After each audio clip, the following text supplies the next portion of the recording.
بسم اللہ الرحمن الرحیم۔ امید ہے آپ سب خیریت سے ہوں گے۔ آج ہم ایک نئے موضوع کے ساتھ آپ کی خدمت میں حاضر ہیں۔ آج فولکلور کی اصطلاح پر گفتگو ہوگی۔ فولکلور کی اصطلاح میں فوک سے مراد جاننا اور لور کا مطلب ہے لوگ یا عوام۔ اس طرح فولکلور کا مطلب لوگوں کے بارے میں جاننا ہوا۔ لوگوں اور ان کے معاشروں کے بارے میں جاننا، ان کو سمجھنا، یہ فولکلور کا لغوی مطلب ہے۔ لیکن فولکلور کی اصطلاح وسیع مفہوم میں استعمال ہوتی ہے۔ اس کا مجموعی مفہوم یہ ہے کہ لوگوں یا کسی بھی معاشرے میں آباد انسانوں کی طرز زندگی، رسم و رواج، لباس، خوراک اور زندگی کے باقی طور طریقوں کے بارے میں جاننا۔ ویسے ادب کی تعریف یہ بھی کی جاتی ہے کہ ادب سماج کا آئینہ ہے، یعنی جس طرح سماج ہوگا اسی قسم کا ادب تخلیق ہوگا۔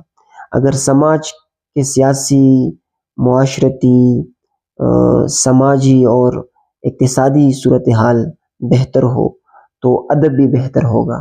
اگر سماج کا ہر شعبہ انحطاط کا شکار ہے تو اس کا ادب بھی انحطاط کا شکار ہوگا۔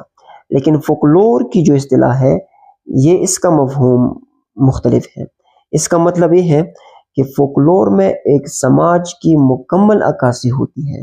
سماج کا رہن سہن، سماج کا رسم و رواج، سماج کے عقائد، اس سماج کے توہمات، اس سماج کی نفسیاتی اجتماعی جو نفسیات ہیں اس کی عکاسی فولکلور میں ہوتی ہے۔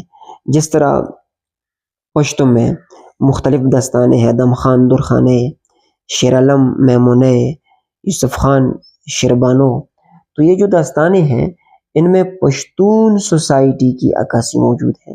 یہاں پہ جو پشتون ولی ہیں، پشتون ولی کی جو اقدار ہے، خواہ وہ منفی اقدار ہو یا مثبت اقدار ہو، منفی پہلو ہو یا مثبت پہلو ہوں، ان کی عکاسی ان کہانیوں میں، ان قصوں میں ملتی ہے۔